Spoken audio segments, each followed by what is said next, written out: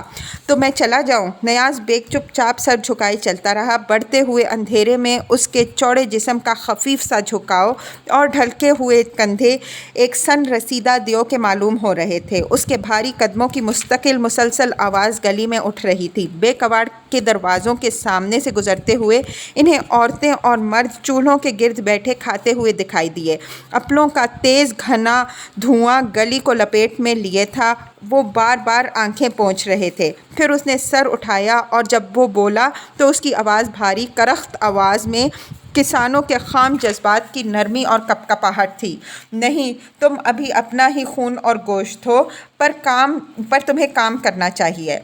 جاڑوں کی ایک شام کو مہندر سنگھ کے گھر چند لوگ جمع ہوئے۔ مجمع زیادہ تر گاؤں کے نوجوانوں پر مشتمل تھا جو اس کے بھائیوں کے دوست تھے اور مختلف ٹولیوں میں بیٹھے تھے۔ ہر ٹولی کا سرغنہ مہندر سنگھ کا ایک بھائی تھا جو اپنے دوستوں کے حلقے میں بیٹھا ڈینگے مار رہا تھا اور بڑی انکساری کے ساتھ دودھ کا گلاس پیش کرتا جا رہا تھا۔ سب نوجوان نہا دھو کر، کھیتوں کی مٹی اتار کر، آنکھوں میں سرما اور سر میں تیل ڈال کر آئے تھے۔ انہوں نے اپنے اپنے بہترین بھڑکیلے لباس اور رنگے ہوئے کچے چمڑے کی جوتیاں پہن رکھی تھیں۔ سکھوں کا گھر گاؤں سے باہر جوہڑ کے کنارے پر تھا۔ دالان میں جہاں لوگ جمع تھے چند چارپائیاں پڑی تھیں اور دیوار کے ساتھ 2 لالٹینیں لٹک رہی تھیں۔ کچھ لوگ چارپائیوں پر بیٹھے تھے، باقی چٹائیوں پر جو نیچے بچھی ہوئی تھیں۔ کمرہ دھوئیں، مٹی کے تیل کی بو، کہکہوں اور باتوں کے شور سے بھرا ہوا تھا۔ مہندر سنگھ کا بڑا بھائی اس رات کا دولہا تھا۔ اس نے سفید ریشم کا لباس پہن رکھا تھا اور سر ننگا تھا۔ کڑاکے کا جاڑا پڑ رہا تھا، لیکن اپنے اپنے لباس دکھانے کے شوق میں سب نوجوانوں نے لوئیاں اور کمبل اتار کر کونے میں ڈھیر کر دیے تھے اور اب کچے دودھ کے نشے میں کہکہے لگا رہے تھے۔ میری گندم میں تو گھٹنے نظر نہیں آتے مہندرو، فقیر دین نے، جو منشی کا خاص جانثار تھا، گنجی آنکھیں جھپکتے ہوئے کہا۔ ہاں بے، تمہاری فصل میں تو منشی اور اس کی بیوی نے ایک ایک پودے پر پیشاب کیا ہے۔ کل کو تمہارا پسینہ بھی نظر نہ آئے گا، مہندر سنگھ نے کہا، جو اکیلا اکیلا پھر رہا تھا۔ مہندر سنگھ کو مہمانوں کی دیکھ بھال کے سلسلے میں بار بار جانا پڑ رہا تھا، لیکن کیکر کی شراب کے نشے میں اسے سردی کا احساس نہ تھا اور وہ تیز ہوا میں خالی قمیض پھڑپھڑاتا ہوا اندر باہر پھر رہا تھا۔ ساتھ والے کمرے میں جہاں بھوسا بھرا تھا، خالی جگہ پر چٹائی بچھا کر شراب کی مٹکی دھری تھی اور پسینے والے کسان ارد گرد بیٹھے باتیں کر رہے تھے۔ میرا نیلا بیماری کی حالت میں بھی 6 گھنٹے متواتر حل کے آگے چل سکتا ہے، منجلے بھائی کرم سنگھ نے کہا، اور آسانی سے 2 مرلے زمین تیار کر سکتا ہے۔ ایک بوڑھا جو بھوسے کے ڈھیر کے ساتھ لیٹا تھا بولا۔ او کبڑے بوڑھے، تیری ماں! کرم سنگھ نے شراب سے بھرا ہوا مٹی کا پیالہ زمین پر دے مارا۔ 3 مرلے تو میں خود حل کے آگے لگ کر تیار کر سکتا ہوں جولاہے۔ ساتھ بیٹھے ہوئے 3 آدمیوں نے، جو دیر سے آہستہ آہستہ باتیں کر رہے تھے، شراب کے پیالے زمین پر رکھے اور کسی بات پر ہنسنے لگے۔ وہ سر پیچھے پھینک کر کرخت آوازوں سے ہنس رہے تھے اور اپنے کھردرے بڑی بڑی گانٹھوں والے ہاتھوں سے تالیاں بجا رہے تھے۔ ان کے سیاہ چہروں پر شراب اور ہنسی کی وجہ سے موٹی موٹی رگیں ابھر آئی تھیں۔ انہیں دیکھ کر کرم سنگھ ہنسنے لگا اور بوڑھے کی ران پر ہاتھ مار کر بولا، دیکھ کبڑے جولاہے، ان کی ماں کو کچھ ہو گیا ہے۔ بوڑھا مسکرا چیخیں مار کر ہنسنے لگا۔ تھوڑی سی شراب چھلک کر اس کی چھاتی کے سفید بالوں میں جذب ہو گئی، جو جوگندر سنگھ دروازے پر نمودار ہوا۔ 6 ماہ بعد میں نے یہ مٹکی نکالی ہے آج کے لیے، اور یہ تیرے دادا سے بھی بڈھے کیکر کی ہے کبڑو۔